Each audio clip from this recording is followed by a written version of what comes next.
All right, good afternoon.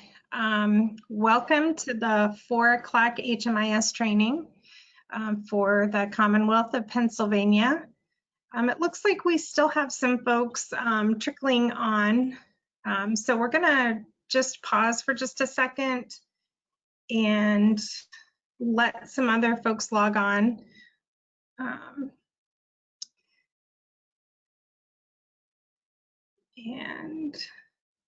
So Greg? Good afternoon. Good afternoon. I am using a different setup. So are you, and we've already started recording, but are you viewing the outline of the agenda? Yeah. Okay, great. I wanted to verify the screen. So right. I had some problem getting in through the computer, so I had to actually dial in on my phone. For some reason, the audio wasn't working. Okay. So I don't know if that's system-wide or what, but I just wanted to bring that up. Okay. Well, we'll keep an eye on the questions and see if we have any issues. Well, actually, there's already a question. I have sound. Great. I'm using my computer. I love it. This is going to be an awesome training this afternoon. We're 3 minutes All right, in. great. 3 minutes in, and we have 3 comments already. So that is fantastic.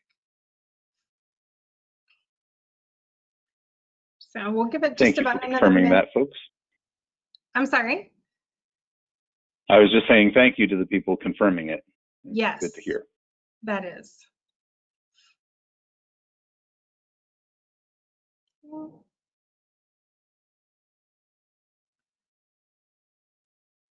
it looks like our attendees that have started to join, that has leveled off. So I think that we'll go ahead and get started. So again, good afternoon. Welcome to the general HMIS training.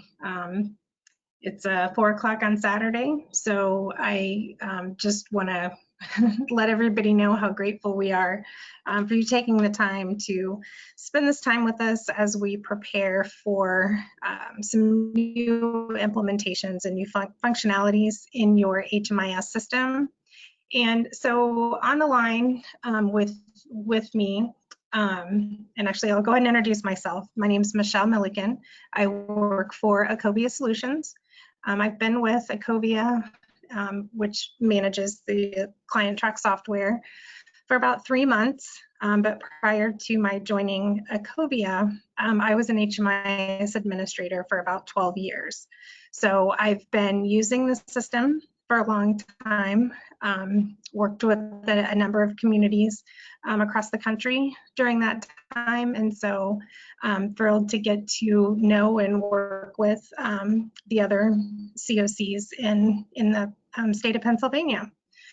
So also on the line, we have Greg Donnell, who is also with Ecovia Solutions, and he's going to be jumping in and helping answer questions that you submit during the webinar. If you notice at the top of our outline here, we highly encourage questions during the webinar, and we'll either kind of get to a stopping point in one of the processes, and then we'll go through and get those questions answered. So again, please feel free to submit those questions via the webinar. We also have Tony Diaz on the call this afternoon, and he's with the Department of Economic and Community Development. And so Tony, would you like to do an intro and talk a little bit about the next steps? I'll be happy to, Michelle. Hello, everyone. Welcome to our webinar here on this beautiful Saturday afternoon. Thank you all for attending. As everyone is probably aware of now, we are postponing the start date of our new client track for a little while. And if you check your mailbox there, if you haven't read it already, there's an email in there for you, and it's also posted on my Workplace and in HMIS itself. We're looking forward to the training today. Just also wanted to remind you that we do have a website, PennsylvaniaCoc.org, that has a wealth of information on current policies and procedures for each of the COCs. Also inside of HMIS, there is a system documents area inside of our current HMIS that you can use for the next 2 or 3 weeks.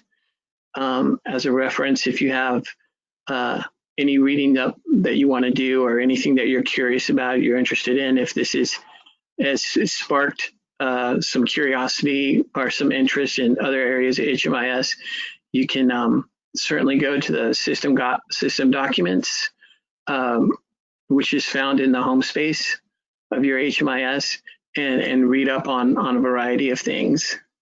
Again, I'd just like to welcome you here today and thank you for participating, and thank Ecovia for putting this on, and I'm really looking forward to it. And with that, I'll turn it back over to Michelle. Great, thanks, Tony. Did I get that? I wanted to make sure I added the website. Was that correct? The PennsylvaniaCoc.org?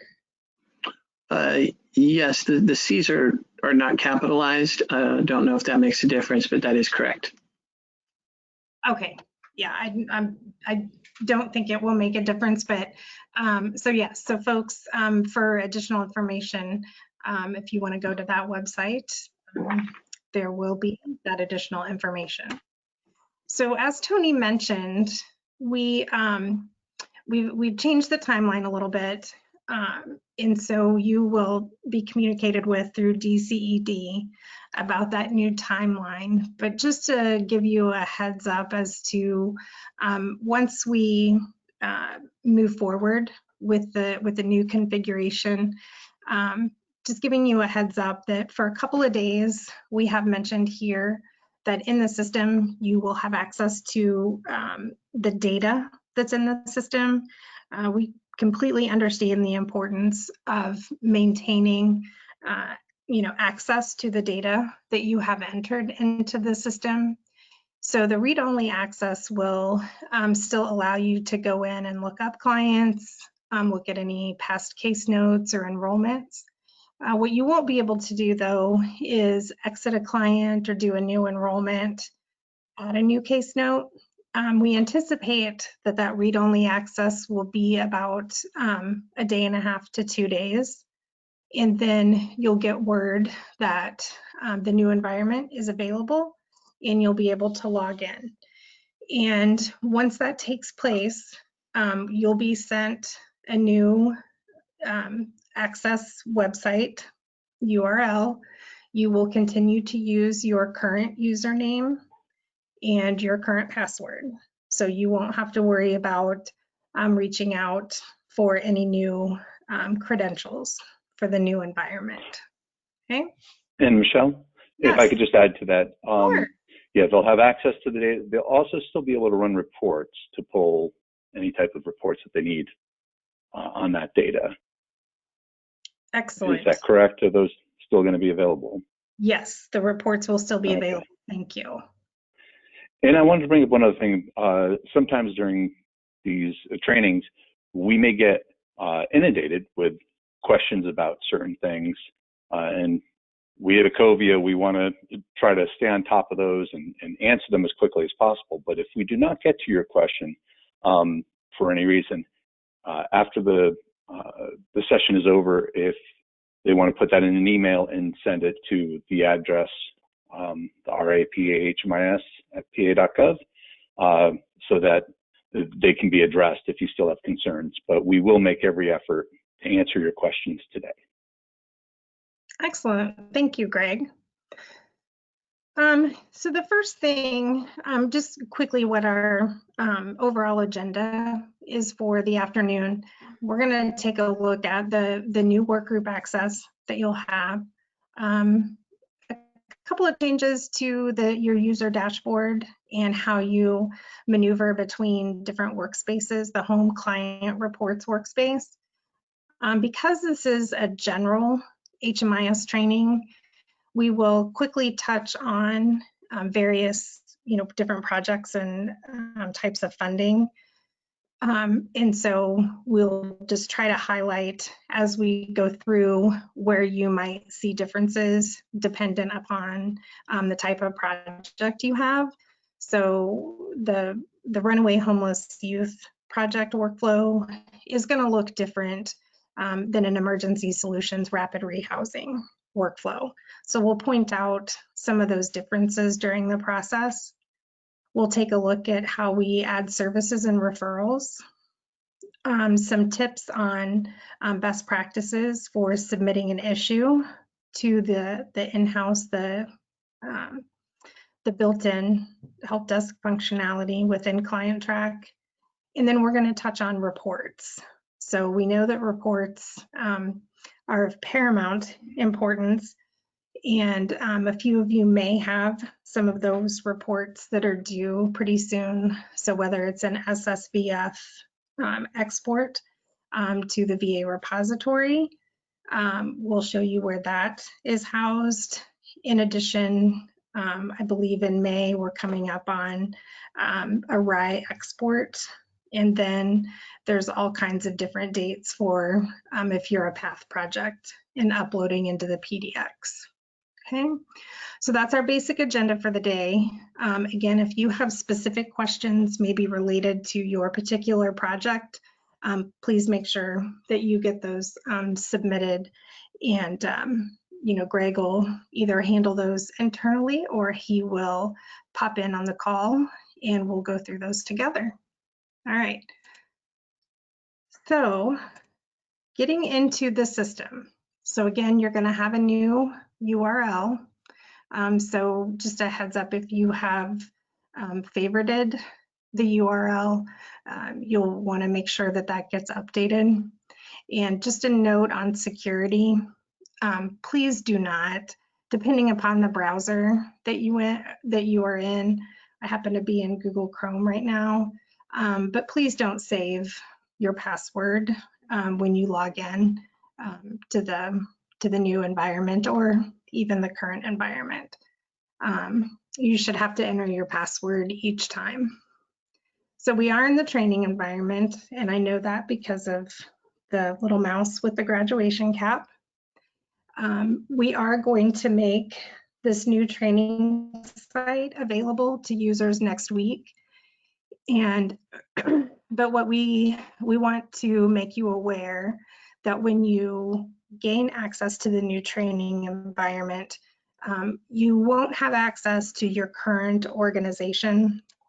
So if I go ahead and log in here, oh, see, happens to all of us.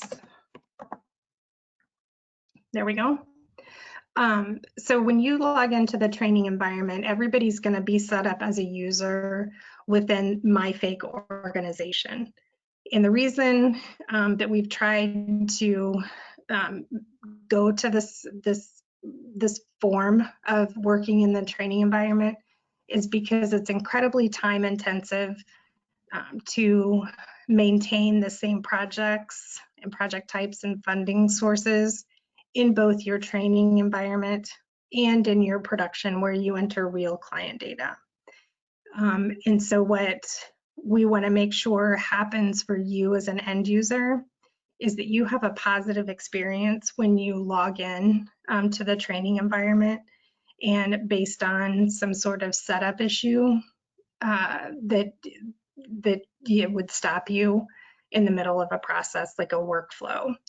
So you'll see that within my fake organization, we have 16 different project types that are set up. If there's an additional project type that we don't have listed that you want to make sure that you have available in the system, we can certainly add that. But again, it'll be under the My Fake organization. The other big change that you're going to notice in both production and in the training environment is the use of a new work group. And so this new work group, the PA HMIS 2020 user, this is designed to streamline your time in the system. And so I will go ahead and log in using this particular work group. And so when you log in, it's going to take you to your user dashboard. And if I click up here on my name and look at the different types of work groups that are available, some of you on the call now are used to logging into one of these other work groups.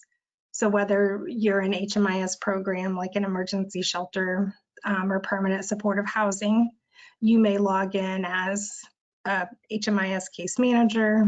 If you are a path outreach project, you may log in or have access to an additional work group. So when we go live with the new environment, everybody's going to have access to the 2020 user. And in the past, where if I selected an HMIS programs work group, that would drive or trigger the available projects I have in order to complete my intake or my data collection. And so what we've done is, instead of the work group that you log into defining what that looks like, we've updated the system so that regardless of what project type or access you have in the system, the project type will drive your workflow, and it'll drive your data collection process, your annual assessments, your exits, and we'll show some of those different highlights as we go through the actual intake. Okay. So I'm going to go ahead and stay with that work group. And just quickly, I know most of us on the call today are current client track users.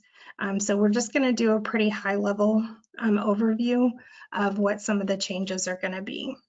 So you'll notice here on my user dashboard, I have a current list of all of my project types, and I can quickly see how many cases or households that I have available or that I have people enrolled in, and then the number of clients within those households or cases.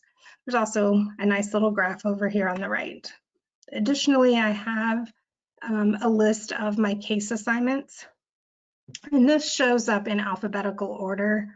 And because of the limited amount of real estate basically that we have on our screens, there is a limit to the number of case assignments that will show up.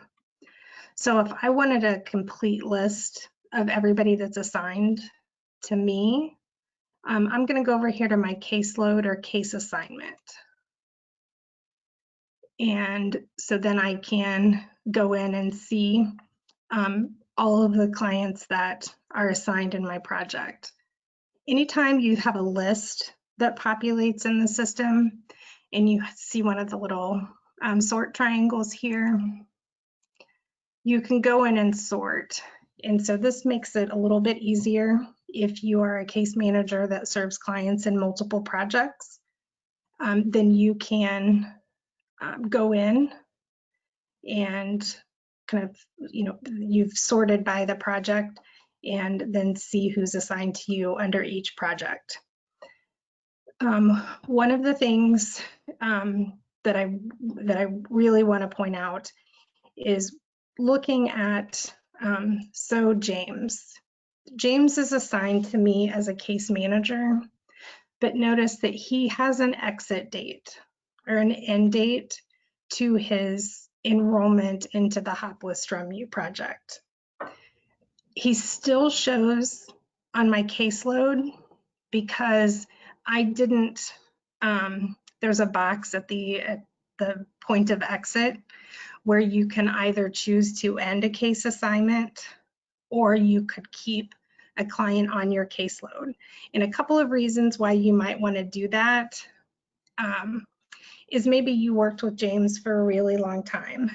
He's progressed to another project, maybe a permanent housing project, and you want to just kind of keep contact or kind of keep track of James as a case manager, but he's not necessarily enrolled in your project anymore. So again, I have the begin date, and then I have an end date for his exit from the project. Your case assignment has no correlation whatsoever to an enrollment.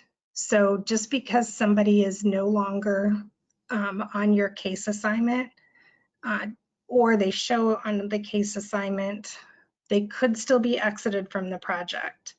And so the difference here, so we have our case assignments, and then we have our open enrollments.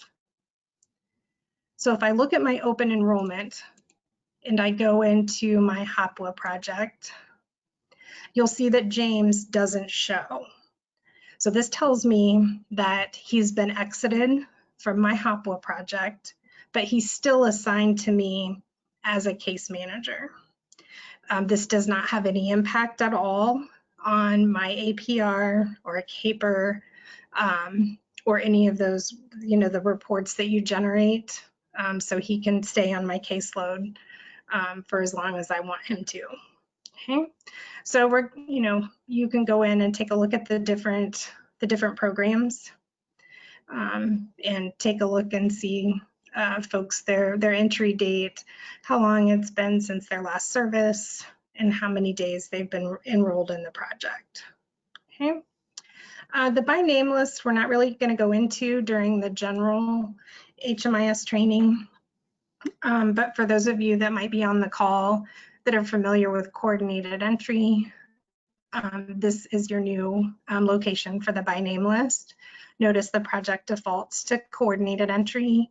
I have some additional filters. I can search by a client's first and last name or by their current county and zip code.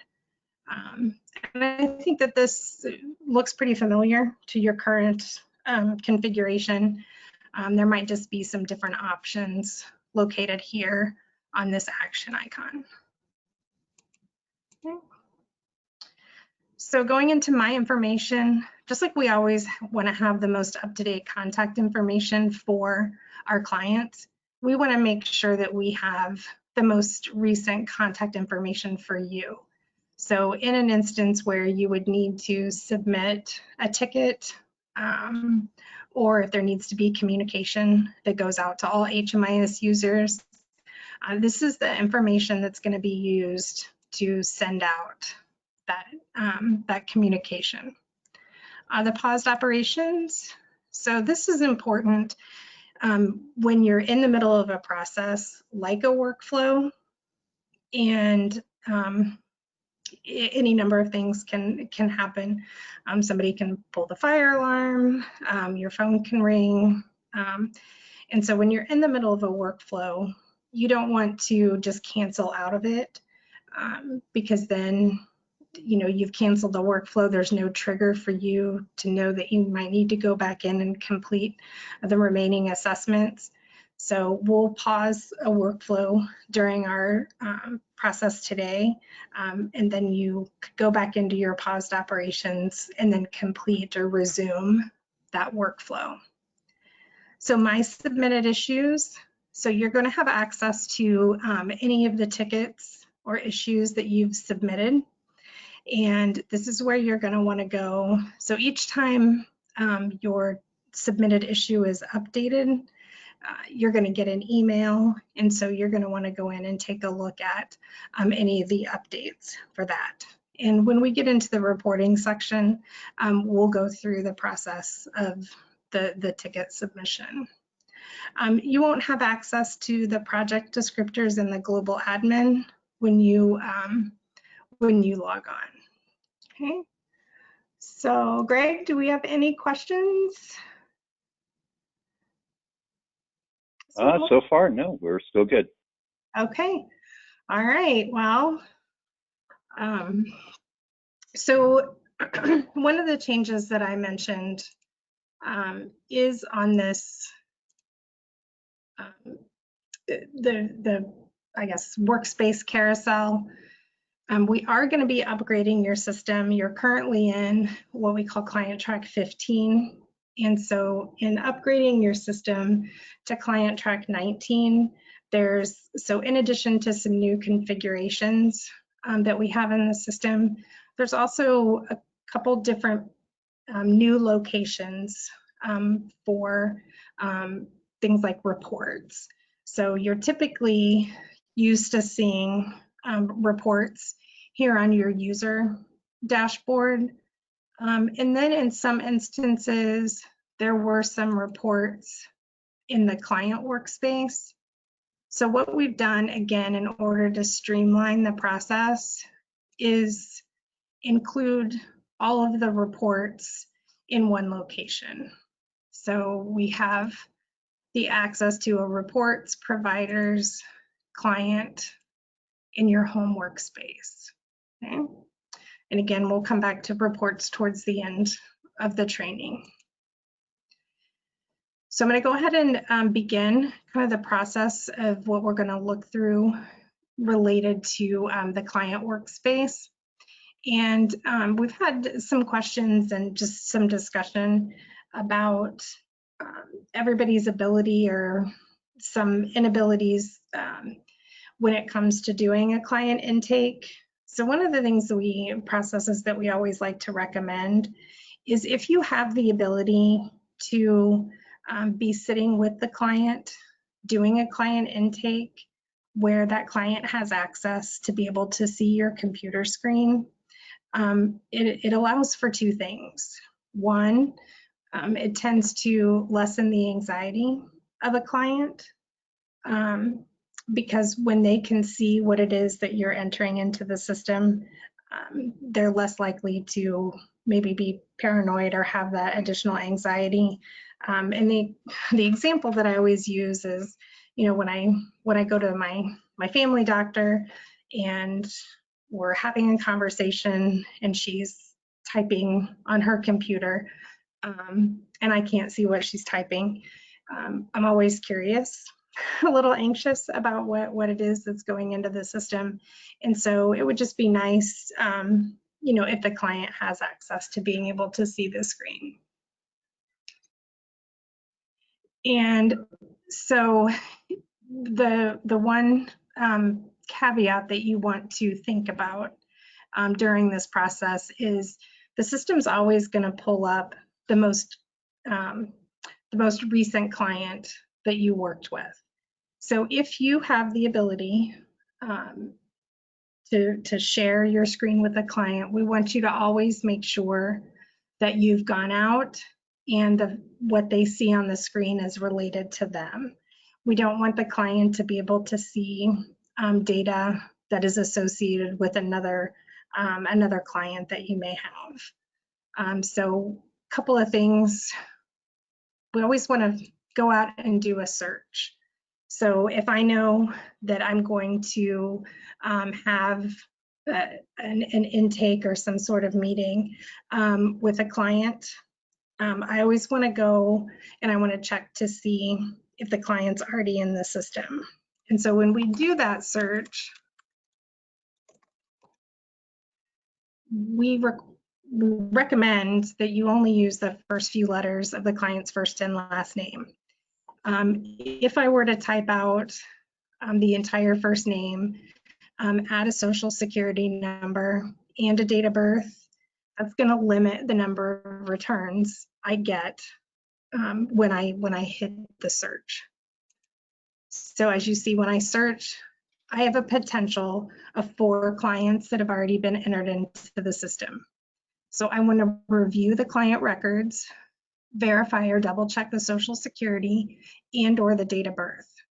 Okay, so we do have a couple clients here with very similar names and they all have the same date of birth. So you're gonna maybe have to do a little detective work to see if one of these records belongs to your current client.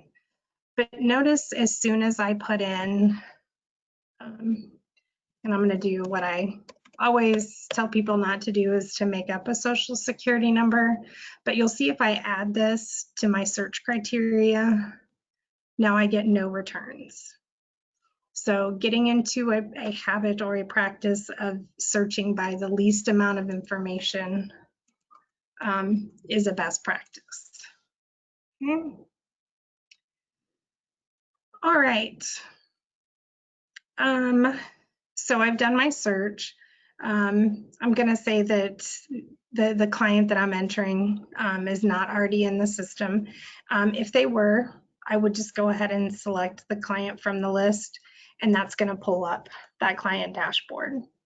Okay.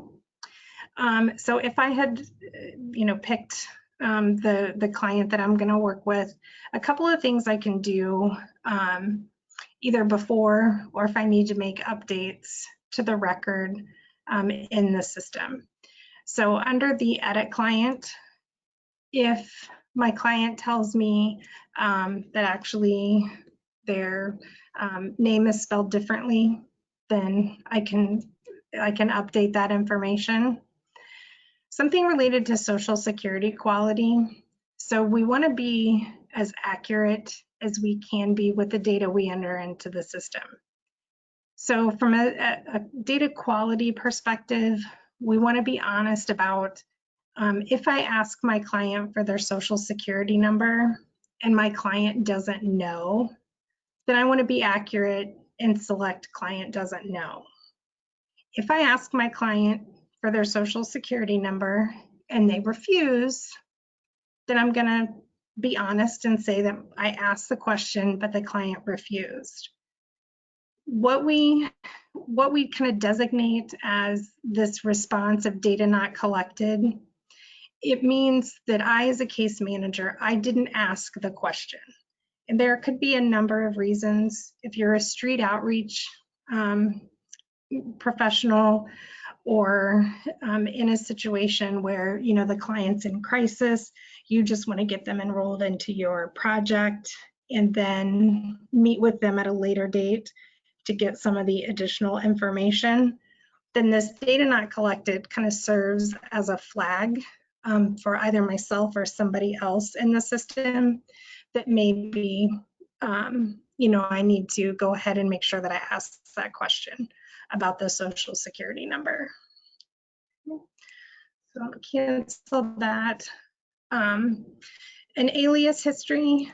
So if I were to, yes, I should have changed or saved that.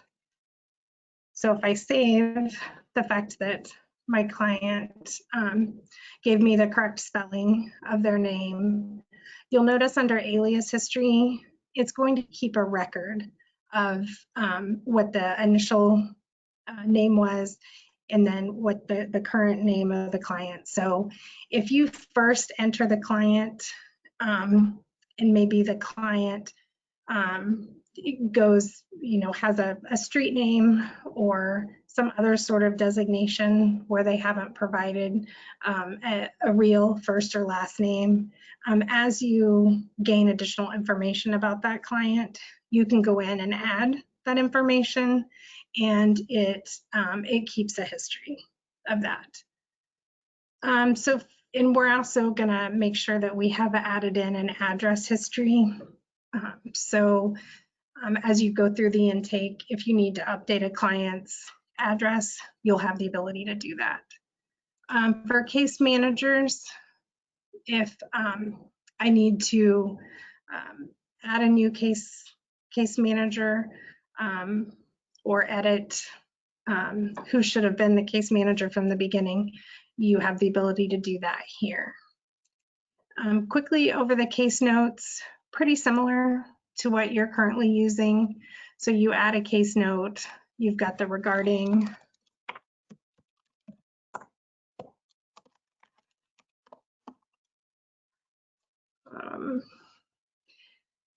and then if you just type in whatever you need to say and then hit save. So we know that some of our clients, we're going to work with them for years. And what we want to be able to do is go in and quickly access a case note related to a specific topic. So in some instances, some people just put a date in the regarding. I'm a person that's big on naming conventions, so I would try to think about what is going to be a trigger for you.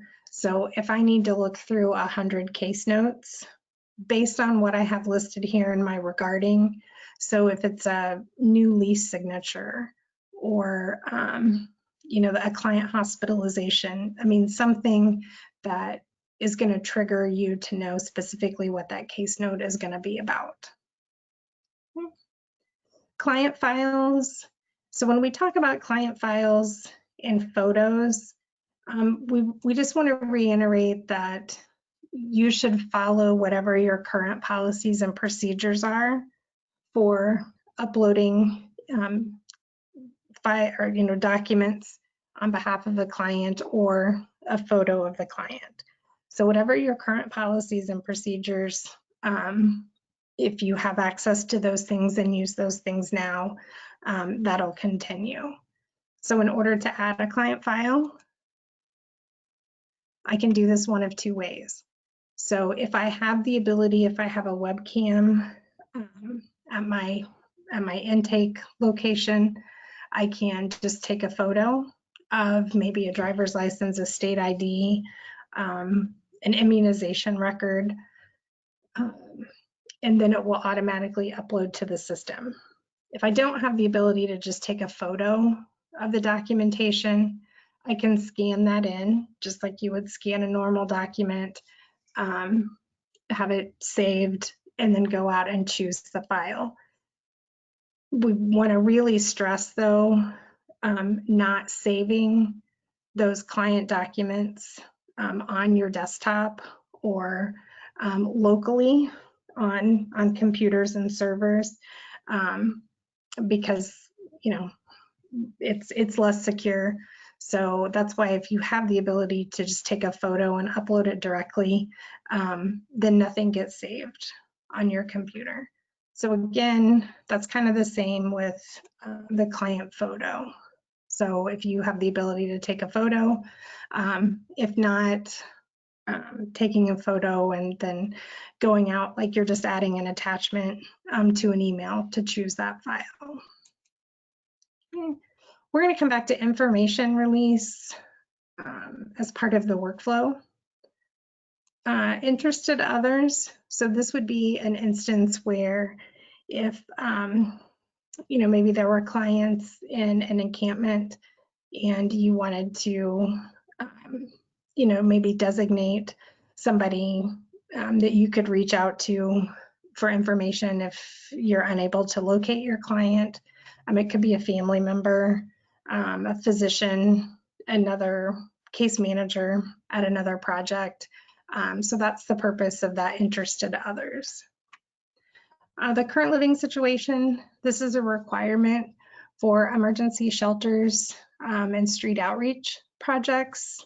So we're gonna do the current living situation again as part of the workflow. Quickly, notifications. If you, again, any of the things that we talk about, whatever your current either COC or local agency policies and procedures are, you want to follow those. It's our goal to just show you the functionality that's available in the system. So the notifications, I can go in and add a notification, and maybe I'm a day shelter, and this is where the address that my client has provided as an appropriate mailing address.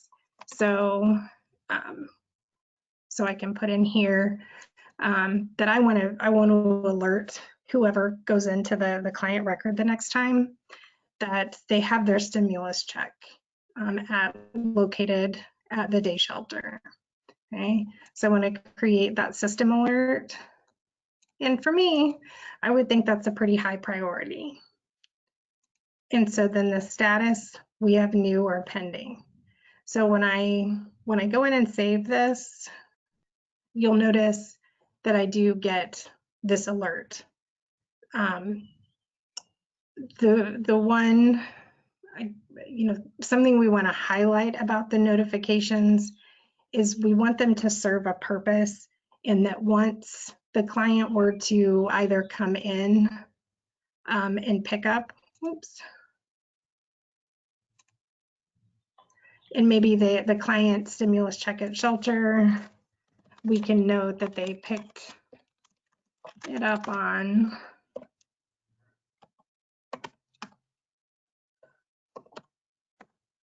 on 4/20. So the status, it's now complete. And so that notification goes away. So if we're just putting in a bunch of notifications, but nobody's actively managing that part of the system, then the next person that goes in is going to tell the client, oh, hey, your stimulus check is at the day shelter. And until somebody removes that notification or adds a note, that would remain there. Okay. Greg, do we have any questions at this point? I still don't see any. Someone made a comment about the fact that when they do their intakes, they're doing them over the phone, so it's impossible for the client to see. And we understand that that ability to let the client see the screen as they're filling out the information may not be possible or even practical for some organizations, but some with the client in front of them, it's a good practice to implement if they can. Yep, great. And that's a great point. There, we've learned throughout this process that there are a lot of instances where intakes and information's added to the system via the phone. So again, we understand, but encourage, if you do have the opportunity, to share with your client. It's just really good for data quality too, because the client's going to be the first to tell you that you spelled their name wrong. So we'll go through some of the common assessments and the other assessments during the workflow, but I think we're ready to just go ahead and get a client enrolled into one of our projects. So I'm going to start my intake. And for our purposes today, I'm going to go ahead and start from the very beginning. And now I'm going to have a very good, I'm going to have Sound of Music in my head to add a new client record. And the system is going to do another search. I just always, it makes it easier during the workflow process if you know that you should expect to see that the client already exists in the system. And so not only would that hold true for the head of household, but if you have information on additional household members, to go ahead and do that search in the system. So I'm going to go ahead and just do a quick search here. And if the client isn't found in the system, then it's going to go ahead and automatically move you into this basic client information. But again, keeping in mind on that search screen, if I put the entire first name of Ronald, I wouldn't necessarily, it wouldn't come up as a potential duplicate because he's currently in the system as Ron. Yeah. So we've already talked a little bit about the Social Security. So my date of birth,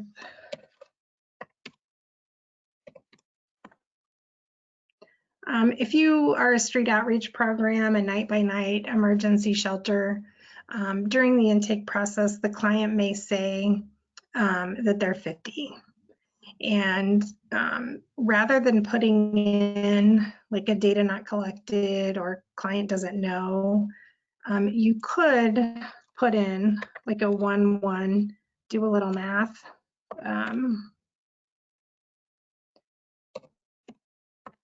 And oh gosh, I'm not 51 yet, but at least come close to a date of birth.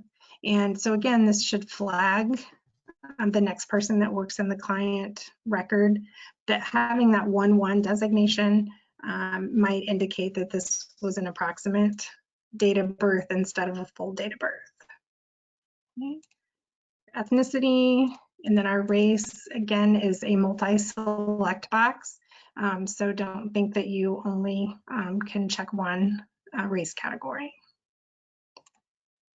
So our gender, and these are the HUD defined options for gender, and then veteran status.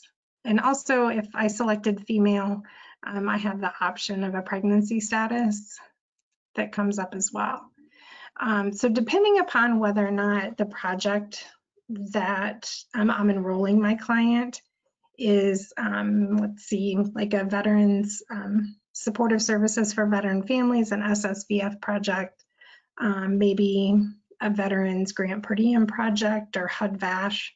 If I select yes to the veteran status, then it's going to take me through that required veterans assessment. So if they've, the client's been on active duty, if they've served overseas, what that theater of operations is. So the system, again, is going to know that you need to go through and answer those questions. Now, the show address and contact information. A lot of times we'll get help desk tickets that indicate I have generated a zip code report and my clients aren't showing on that report. And the reason for that would be that information related to the client's address hasn't been entered into the system. So I want to make sure. We also understand that if you're meeting a client and they're currently residing in a place not meant for human habitation, or even in an emergency shelter, they may not have a fixed permanent address. So you can put in like an approximate address, or maybe if it's this main street and you can put in that it's maybe a shelter. This at least provides some location information if you lose contact with the client and maybe you want to have an outreach team or somebody go check on them, then having that contact information is important. Additionally, if you're doing an intake and the client already has an address listed, but it's not the most current, you can update, and we encourage you to update that address information. And then again, over here on the left, there'll be an address history option. So you could go back, not in the middle of a workflow, but before you start the workflow, and take a look at previous and current addresses. So we know that you currently have the ability to mark or add an email address and mark that it's safe to contact the client via one of these methods. And maybe something, this is one of the things we're seeing in Indiana right now, is it's become somewhat difficult to reach out and contact clients because maybe the only contact information we have on them is an email address. And since our libraries, our workforce development offices are closed, clients don't have the opportunity to go into the library or those other offices and check their email. So if there are additional methods with which to contact the client, you can add that additional information here. Okay. Because we're entering a new client and I've started with the head of household, the system is automatically going to create a household account for me. If the client had already been in the system, then it's going to put in that family account. And then as we go through the workflow process, if we needed to update that relationship to head of household, we can do that. So one of the new pieces that you'll want to pay particular attention to is this information release. So in your current system, there are certain organizations that, based on the nature of the clients that they serve, that client information is restricted to their organization. moving forward, as you begin to enter new clients into the system, the basic information that you've entered here, the client, basic identifying information, in an effort to limit duplication of client records and to also maintain one kind of master client record where multiple organizations can attach their data to the same client record. So we're moving to a model of the basic information will be shared. It's considered share and take globally. But at this point, if the client doesn't want the enrollment information or service information to be shared with other organizations, you have the ability to either allow sharing or no sharing. Okay. So again, thinking that kind of like this is a demarcation line. So the information above would be visible or could be visible to other organizations. But the information going forward is dependent upon this information release. So I'm going to go ahead and allow the sharing and click finish. Now, if a client, let me clarify, if a client is currently entered into your system by an organization that's considered a restricted organization, that with the migration, that level of security remains. So that client record will remain restricted to the organization that created it. So we're not going to retroactively begin sharing information that had previously been restricted. Okay. So again, notice I have my left menu over here on the far left, but I'm in a workflow. I'm in, sometimes we refer to it as a workflow engine or a workflow menu. So this keeps track of where I am in the process. So if I had an additional household member to enter, and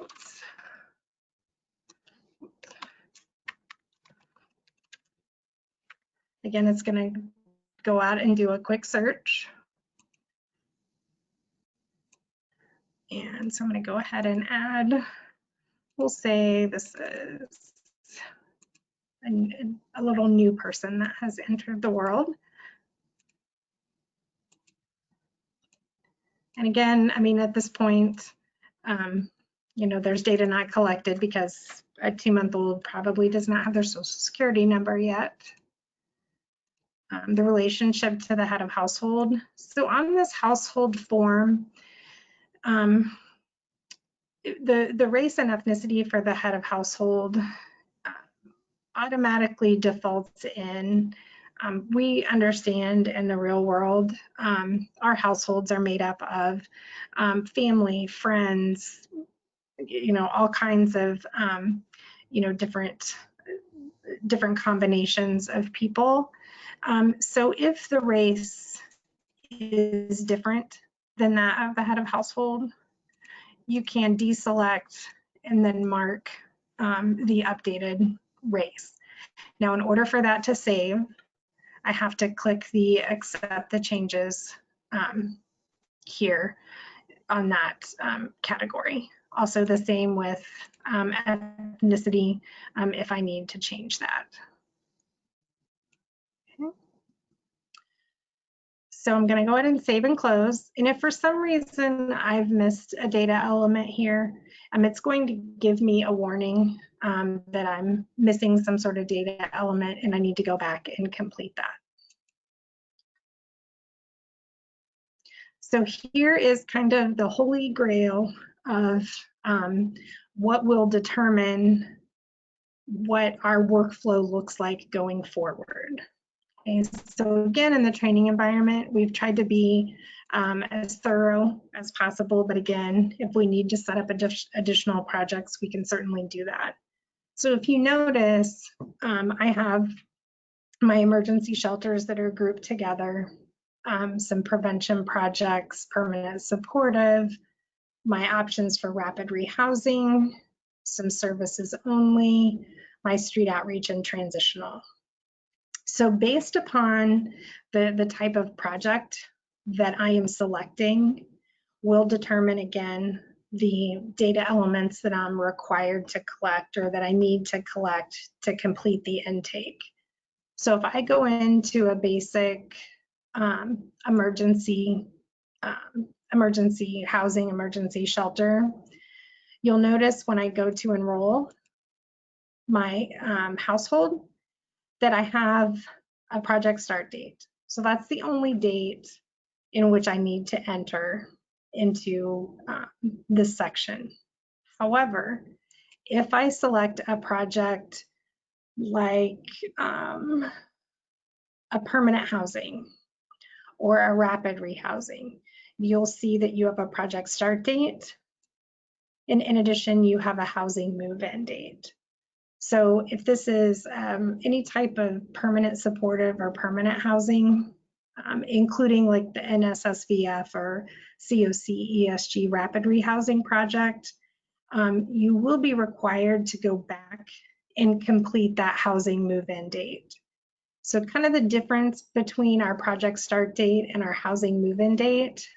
The project start date is when you start working with a client, they've been referred to your project, they're eligible, they want to be a part of your project and receive services through your project. And then the last kind of qualifier for having a project start date is that housing has been identified. So just because I receive a referral into my project for a client doesn't mean that they should automatically get a project start date. So they have to meet those other criteria. And then again, with housing having been identified, and that they can move in within a reasonable amount of time. Now, HUD uses the term reasonable. That's defined many different ways in many different communities.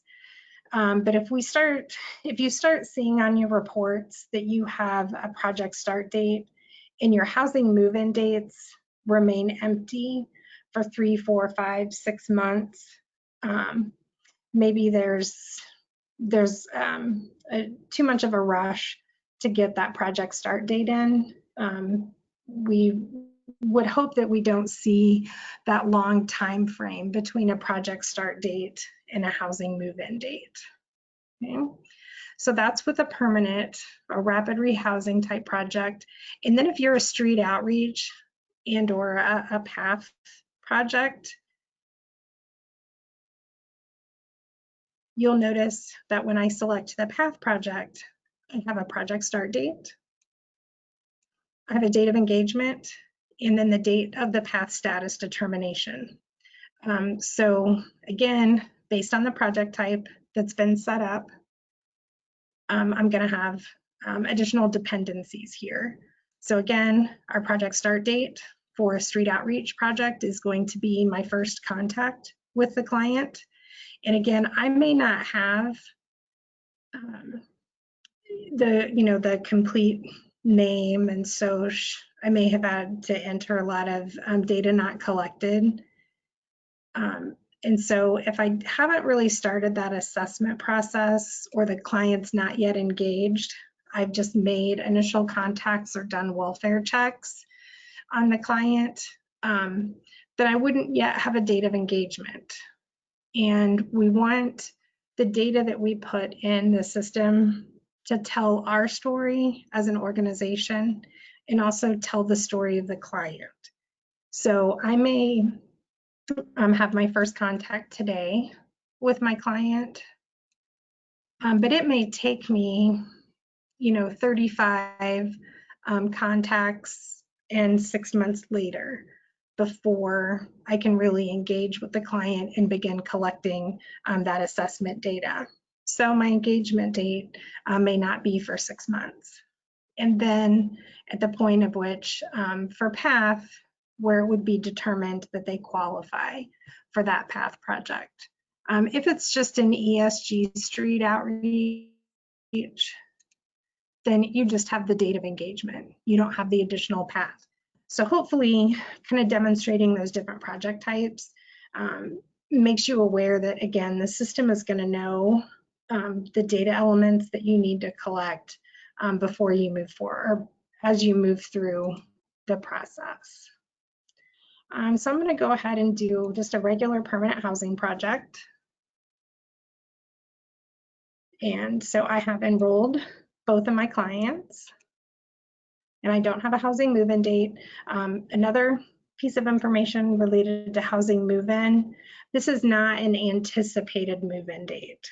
So we understand that a lot can happen in the lives of our clients over the course of even a week. And so if I enroll my client today and it's anticipated that they're going to move in next Saturday, I don't want to put in next Saturday's date. I don't want to go in and add that information until the client actually takes possession of their unit. The lease is signed, the keys are in, the hands of the client, and that would become their official housing move-in date. Okay. So I'm going to go ahead and save.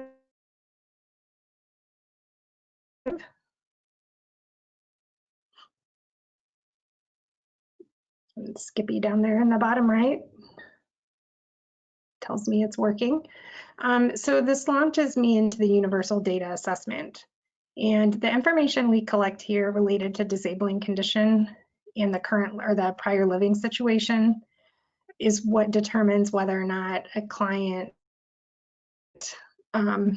is designated within the system as being chronically homeless.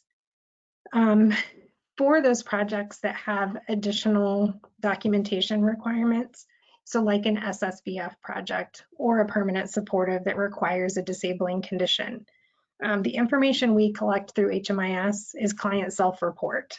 So as an intake person or potentially the long-term case manager, when I'm doing this initial intake, I'm just asking the client these questions. I'm not asking them at this point to prove the fact that they have a disabling condition.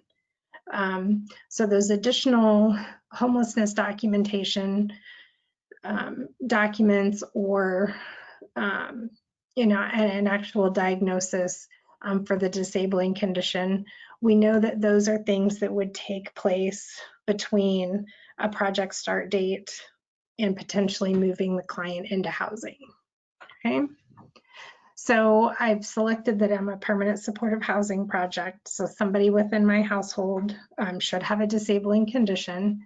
If you have beds on your housing inventory count or as part of your contract with HUD, that you have a certain set aside beds, number of beds for chronically homeless individuals or households. This is also where that APR, your annual performance report, where that data comes from. Okay. So go into my disabling condition. The client location, we're doing a lot of work, DCD, Tony, and Ritu, on making sure that the setup data behind the scenes, that everything is set up appropriately, so that when you select the program, it should automatically populate your client location based on your COC. So the prior living situation, I'm going to quickly just go through this in order to show that my client does have a chronic homeless status. So go back. How many times? And then the total number of months. And then the last question on this section is health insurance.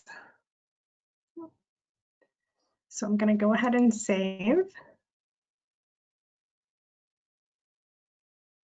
And again, as you look, your workflow engine over here, it's telling you exactly what's coming next in the process. I can't skip barriers and go straight to income. So I need to use the barriers first. And notice there's not a back button. So if you needed to go back on the universal data, then you could go back and make a change there. There's an expectation from a data quality perspective that all of the barrier information has either been selected as yes, no, don't know, refused, or data not collected. So the quickest way to make sure I have an answer for each of these options is to click on my overall master button up here at the top. And so this automatically answers no to the barrier questions. But keeping in mind, I said that my client has a disabling condition. And so the system is going to expect, if I try to save and move to the next screen, notice I get a warning. Because the system has an expectation that because I selected yes for disabling condition, that one of these barriers presents and that the condition is indefinite. I didn't get an error message related to developmental disability or HIV/AIDS. And the reason for that was a change that took place in October. And HUD made the decision that if you select yes for a developmental disability or HIV/AIDS, that those are disabling conditions that by the nature of the condition, it's going to remain indefinite. Okay, so there's no additional logic that plays in here.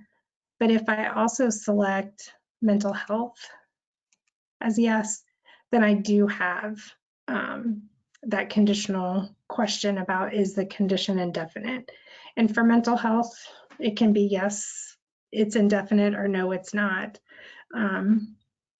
Depending upon what the condition is. And Michelle, Yes. just before you close that, hover over the blue question mark. Oh, yes. Because those are throughout the system, and they're some of them are very basic in their explanations, but some do go into quite a bit of detail if they need some clarification. So those are helpful. They're throughout the system for various fields, but they're good to tap into. Yep, that's great. Thank you. And yeah, so dependent upon, so these are different, so that's great. So I'm going to go ahead and save and close. So even though I checked on that client information, that the transaction data, things like the enrollment services, that those are going to be shared. The exception with that is the domestic violence assessment. And this maintains your current model of if there's a domestic violence assessment that is completed for your project, it's only going to be visible to the person who entered the data as the case manager, and then to your agency manager. So regardless of the information I put related to this domestic violence assessment, it's going to stay with me as the person who entered the data, and then my agency manager. And typically they may need that access for reporting purposes. Okay, so if I mark yes, I get some additional dependencies here, yes or no. And so I'm going to hit save. And now I come to the income assessment. So keeping in mind, I do have a minor child. The minor child you will not go through an income assessment for the additional household members that are under the age of 17 or under the age of 18. So I'm going to go ahead and mark yes, so that you both, expenses is optional. So I'm not going to go through that today. And again, it's mentioned here, they're not a required HUD data element. So maybe my client is working at Wendy's part-time and they make $500 a month. In addition, maybe that Charlie, the dependent of the head of household, is receiving some sort of income assistance via SSI or SSDI. Because that's information that would be included in a rent calculation or utility allowance for projects like SSVF, it's going to be included as part of that, your AMI or percent poverty.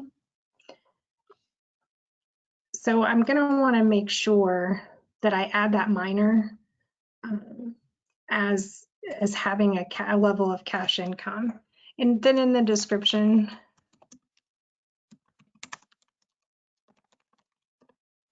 that I could just put, you know, just as a note to myself and anybody else that would know that this income is dependent upon whether or not the child is, you know, remains part of the household. Okay. And so that amount would come in here. Now, when we get into the non-cash benefits, so maybe my household receives SNAP benefits. And I know that the amount of those benefits is $250 a month. This income here under non-cash does not get included on the calculations for percent poverty or area median income. Okay, this is just a marker for you to know that and take a look at if that information has changed over time. There are no dollar amounts typically associated with WIC or the TANF services. So if you were to select these, there's no requirement for the amount. Okay. So I'll go ahead and save and close. And so notice I've completed, for the head of household, I've completed their enrollment. And so now I've moved on to Charles. And because this is this client is a minor, then it's going to only ask for disabling condition. And then if the client is covered by health insurance, and if so, what type of health insurance. If this were an adult household member, you would once again have the additional living situation information that would need to be entered. But because it's a minor, that's not collected. So we're going to mark save. And then again, we mark disabling condition. I want to document all of the conditions so that they all have an answer of some sort. And we'll say if there's a chronic health condition, and again, to Greg's point, you know, this tells me that it's a diagnosed condition, more than 3 months in duration, and it may limit my ability to function or live independently. So I'm going to mark this as save and close. And then our workflow is complete. So now when it takes us back to the head of household record, you can see that they are enrolled in my FIG organization permanent housing. There are 2 active household members. Shows me my household type and the project start date. Okay. I don't have any services listed yet. Had I done or completed, let's see, a street outreach or an emergency shelter enrollment, then it would have stepped me through at the very end this current living situation. So I'll go ahead and quickly show what this would look like if my client had been enrolled in an emergency shelter. So when I select the enrollment, so each interaction or each contact I have with my client from a street outreach or emergency shelter situation. I want to log their current living situation. And this list is more exhaustive here because of the type of project. But typically it's going to just include place not met for habitation, emergency shelter, or safe haven. Okay, so we'll say it was there. And because I've tried to think of a reason why I would log a current living situation as a contact for a client, but not record that service or a contact, I haven't really come up with one. So if you're entering, again, as a street outreach path, emergency shelter, if you're entering data for current living situation, I would typically expect you to also record a contact, and then whatever service would be related to that, to the service or to the contact that was made. Okay. So go ahead and save this. And so I have I've logged a current living situation, and because I marked it as recording a contact, it automatically included this as a service. So I'm kind of getting two data elements through one process in the system. Okay. Any questions? No, we're still, you must be answering every question before you even get to it. Oh, everything's looking good. Good. And again, folks that are on the call, please don't be shy. Please send in those questions, if you have them. So I talked a little bit about, the common assessments and other assessments.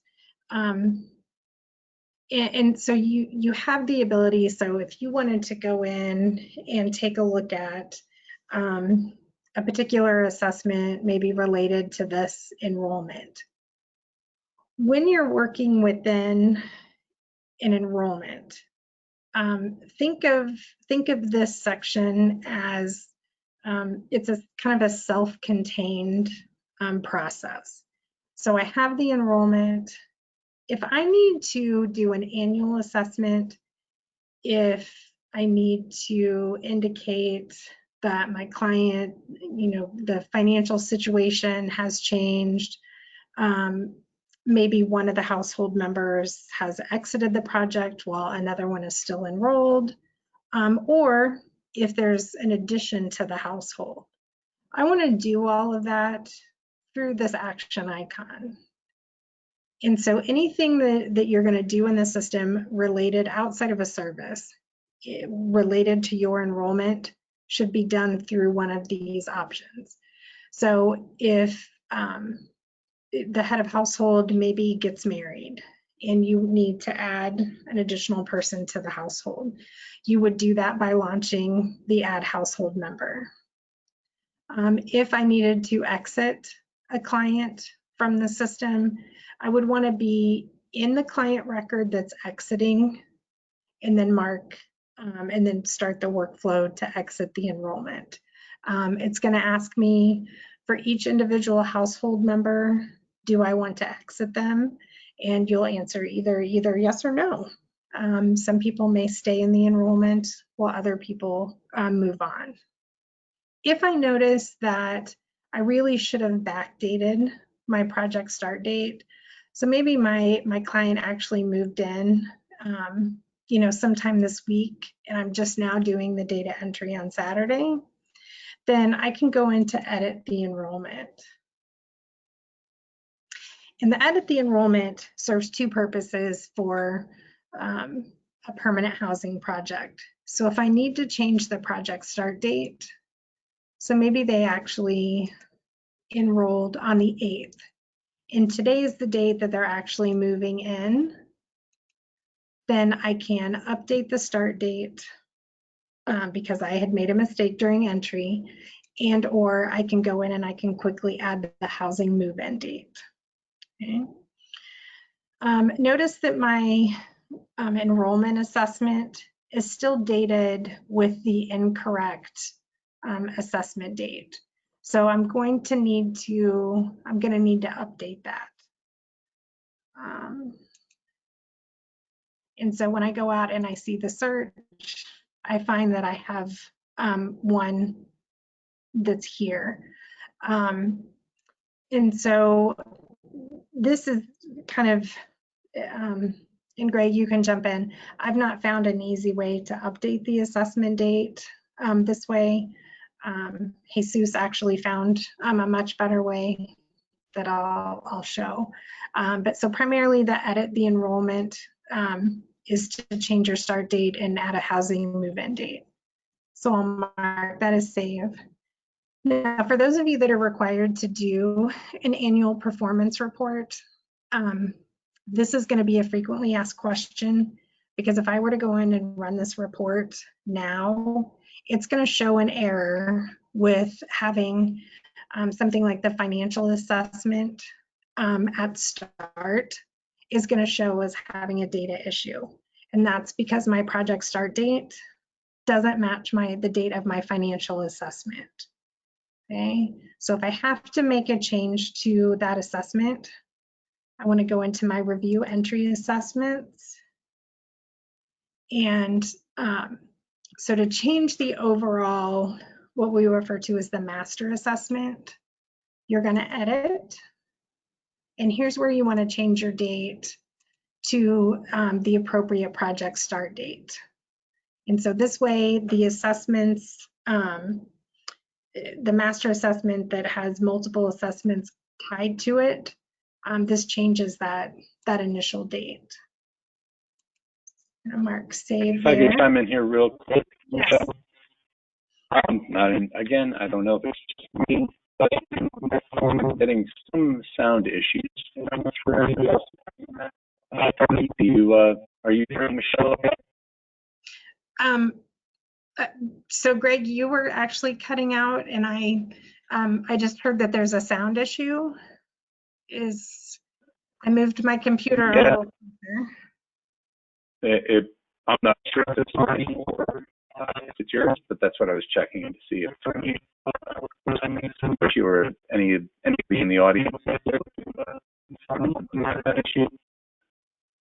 Okay, so I think what Greg was saying is if we're cutting out, please chime in, or if there's, let us know if you're still able to hear us. Okay, so they can hear you, but not me. Excellent. That is not Correct. by design, I promise. So I'll check my line and just get that connection. okay, thanks. So I've changed my master assessment, but now I need to update the individual assessments within the enrollment. And so to change my universal data, I can just go in and mark edit and save that. And then my financial, and update that date. And then the last one I need to change, the barriers, those are going to carry through. For whatever reason, HUD didn't seem to need those dates to match the project start date. So now everything related to my permanent housing enrollment is showing now with a date of the 8th. Okay. And so when I refer to the master assessment, under your common assessment, we have these listed here. So you do have the ability to go in and view the related assessments to that master assessment. But sometimes what happens if a client has been, with our organization or other organizations multiple times, you may have, a list here of 100 master assessments. And the reason we encourage you to make changes via the action wheel next to the enrollment is because then we know that whatever updates we're making are directly linked to your enrollment. Okay, so if you say with the circumstances and kind of the time that we're living in right now, maybe my client, the Wendy's had to close, and my client no longer has that income, but the rent that is calculated is based on having that additional $500 a month. If I just go into the financial assessment and I add a new one, there's not going to be a correlation between the new financial assessment and their current enrollment. Okay, so again, looking at everything through the lens of this particular enrollment, I'm going to want to do either an updated assessment or an annual assessment. And so when I check this again, I have my workflow engine here. So I'm just going to verify all this is the same. So here's where I determine whether or not I'm going to do a during program enrollment. So some of you that operate a rapid rehousing or maybe an SSVF project, you have different requirements about how often you are updating or doing an assessment for the client.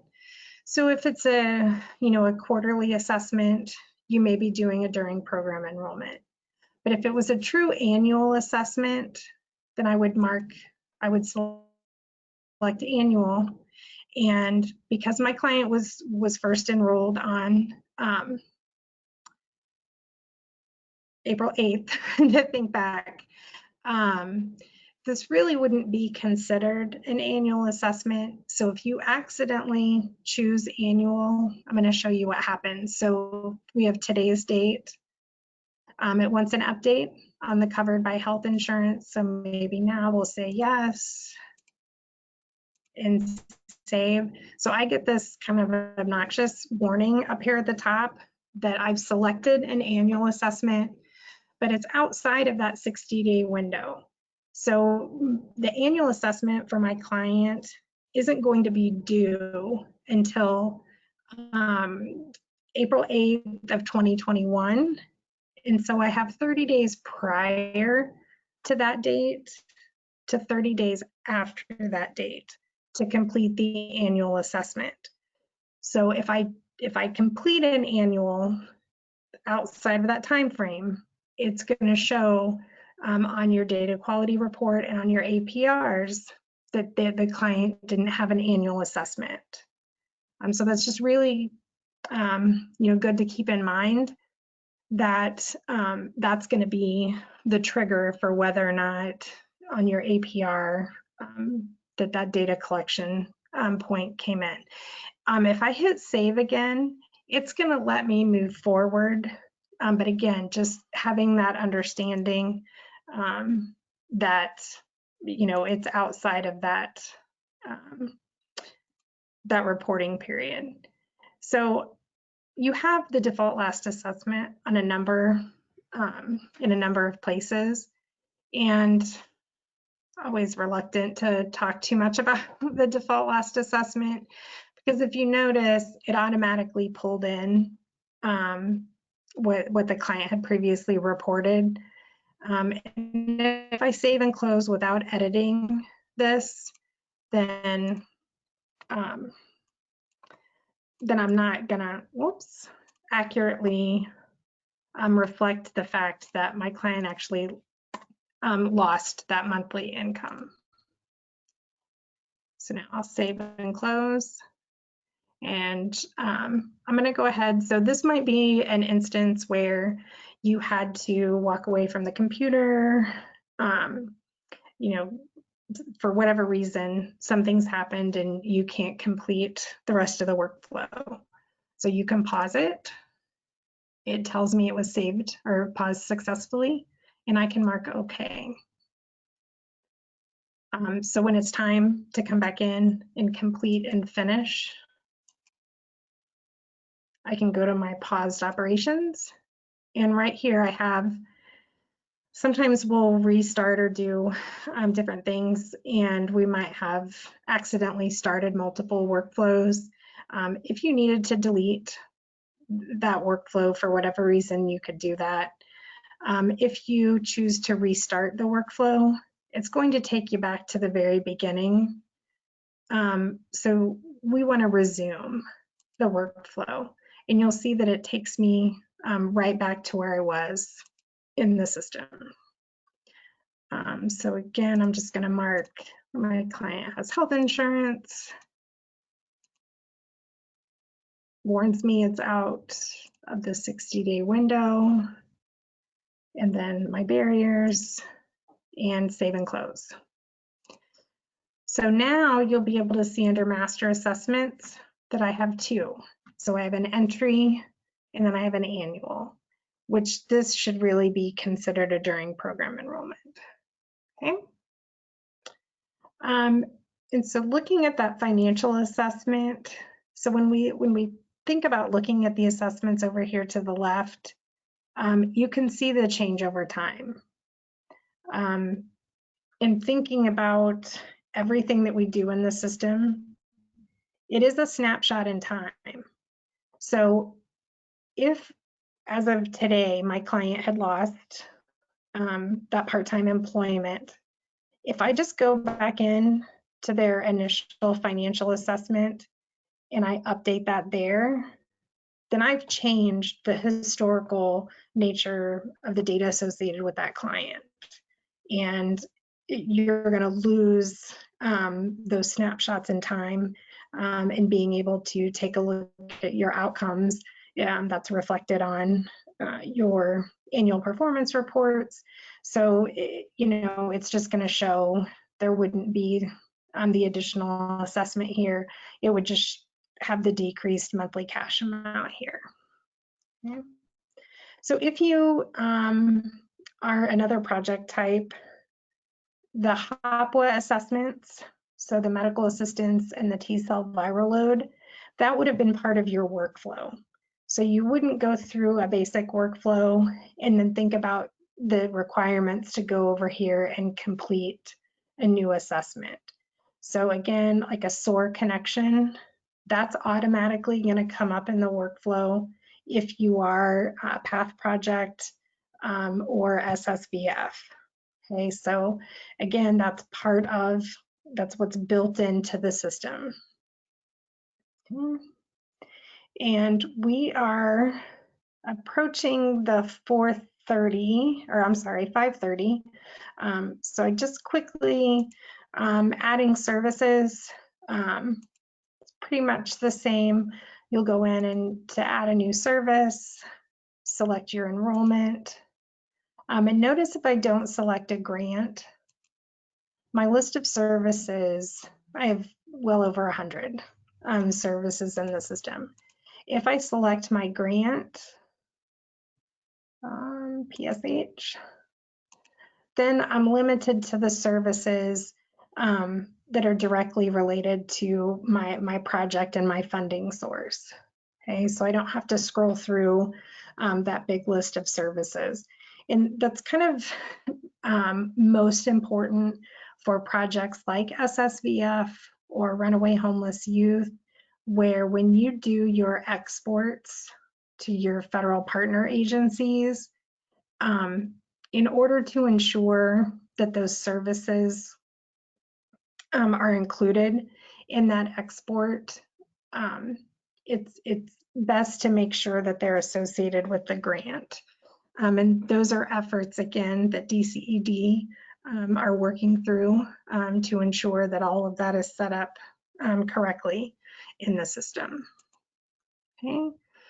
I can have my date, so a case management, maybe if this was my initial intake here, maybe I met with a client for an hour and a half. And so I can mark that through time or supportive services, and however you use your units. Again, that policy is going to continue going forward. And so very quickly, I just want to touch on reports, and then I know everybody Well, I guess all of us are in practicing social distancing, so maybe others are like me and don't have any place else to go this evening, but I'm sure many of you do. So one of the best reports that you're going to find in the new environment is this HMIS active client list. And it's similar to a clients and programs, but it gives us some much more defined information. So if I'm a project and I want to know only those clients that began an enrollment during this time frame, I can take a look at the begin, or if they're exited. The active at any point and still enrolled, I think, is probably the same thing. Defaults to the report glossary. You're only going to have access to your organization. So I'm seeing a lot of different organizations because of my access. So one of the ways in which you can help Department Economic and Community Development in ensuring that all of your projects are set up correctly is if you go in and you try to generate one of these reports and you select a project type. So for this one, it was permanent housing, and I go to my project, and if I see it here, then for the most part, in all likelihood, my project is set up correctly. But if I go in under the program type and I select something like permanent housing with services, you'll notice that when I go to select a project, there's nothing on the list. So that's a trigger for you as an end user to potentially submit that ticket within the system. And so in order to do that, you go up here to the help section and you report an issue. And it's best if you can report the issue when you're on the form where you had the problem. And in following with Greg's advice on other webinars that we've had, when you enter the ticket, we get a summary list of what those issues are. So I want you to be very specific in your summary. And so this would be like no program option after selecting project type.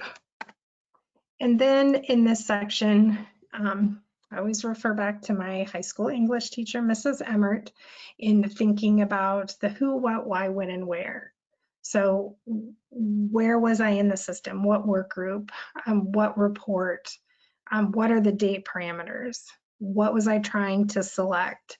What was the missing option? So the more descriptive that you can be in that help desk ticket, the quicker we're going to be able to respond with a resolution. So if there's not enough information, then we're going to send you an email back asking for the additional information. So, just thinking ahead to what it is that we would need from an information standpoint to solve that issue. If you have a screenshot or a file, that's always great to be able to attach that. There's also the ability for us to go in, if you're on that particular form, and look at the debug information. But this wasn't a true system error, so the debug information isn't going to be very helpful to us. It's going to be more about what your explanation is in the system here. Okay. So close out of that. So based on time, I'm not going to run any of these, but there is a baseline veterans by name list. This is different than your coordinated entry prioritization list or community queue. So it is separate. Your HMIS exports. So for those of you that have annual performance reports or capers, really important for SSVF monthly uploads. And then again with the RAI export, If I have my timing right, I believe that's going to be coming up in May. Okay. So this is another example where if I go in to try to generate my APR and I select that it's a COC funded project and permanent supportive, when I go in to my grant, I'm going to see it. But if I accidentally selected something different, I'm not going to be able to select my grant. And that can also be the same here with your program type. Okay. We know that this has been a hot topic for the help desk recently. So, you know, as we move to the new configuration, we want to get those setup issues resolved. HMIS reports, your path project, you have your annual report. The HUD data quality report is always a great report to run. So you can get a 2 to 3 page printed report. If you need the data kind of behind the scenes, that Excel spreadsheet of the data, when you generate this, you want to select the run export. And so once that export runs and you want to go in and look at that particular information, you would go up here to files on server. And so you'll see these are some reports that I ran earlier this week, and you would see like a validation file like this one here. And so when I open this, it's going to give me the list of my clients. It's going to show which clients have the, just open this very quickly here. It's going to show if you, oh, my password protected. It's going to give you a list of 7 or 8 Excel files. And if you look at the general validation file, it's pretty overwhelming, especially if you have a large project. But if you know that you have issues with income at start, then one of those smaller Excel files, like a data quality 3, that's going to give you the exact client IDs and names, and then what the issue is, so that you can quickly go in and resolve that particular issue with the report in the client file. So we've got client reports, which are pretty similar to what you currently have in addition to the enrollment reports. There are some basic referral reports in the system. And then the service summary and the zip code, those are 2 very popular reports in the service section. So that was our very quick overview of the new HMIS. Again, for those of you that may have participated before or have heard from fellow coworkers that this was going to go into effect next week, check your email. Some additional timelines have been offered by Tony and his team at DCED. So I tried to get us done in an hour and a half. It went 15 minutes over. Are there any additional questions that we want to take a look at? It looks like there's... Yeah, there's one more there, and hopefully my audio is now fixed. I had to switch headsets. Thank you. When a client is enrolled into a program, for example, ESG, the client cannot exceed 24 months of assistance. How does HMIS capture this information? Okay, so under the open enrollment, if I were looking, you know, into, I don't know if we have, so we do have some clients that were enrolled. So the system is not going to give you any type of warning that 24-month period is expiring. So as either an agency or as a case manager, you're going to need to make sure that you are keeping track, and you can do that through the open enrollments. and being able to take that quick look at that entry date. And so if you start seeing entry dates that are, 18, 20 months in, and again, typically with ESG or SSVF, you're having more meetings with clients and updating the system more often. So hopefully, it's being communicated to the client that their 24 months is coming to a close, and working from a case management standpoint on, what are my clients' options after rapid rehousing has ended. So hopefully that kind of answered, but the system isn't automatically going to prompt you to know.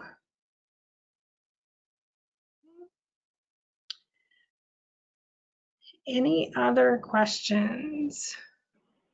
I'm not seeing anything else at this point. Okay. All right. Well, since we don't have, it doesn't look like any additional questions coming in. Again, I just want to take the opportunity to thank you for taking the time on a late Saturday afternoon, and just to get a handle on when when the changes are going to take place and what it is that they're going to look like. So again, appreciate your time, and please let us know if there are any questions we can answer through the, flip back up here, through the ra-pa-hmis@pa.gov. And again, as Tony mentioned at the beginning of the webinar, there is a website that has additional information about your local COC policies and procedures and timelines. So again, I want to thank everybody, and I hope you have a great rest of the weekend. Thank you. Thank you. Thank you, Michelle. Great job. Thank you, Michelle. Have a good day. Thanks, you too.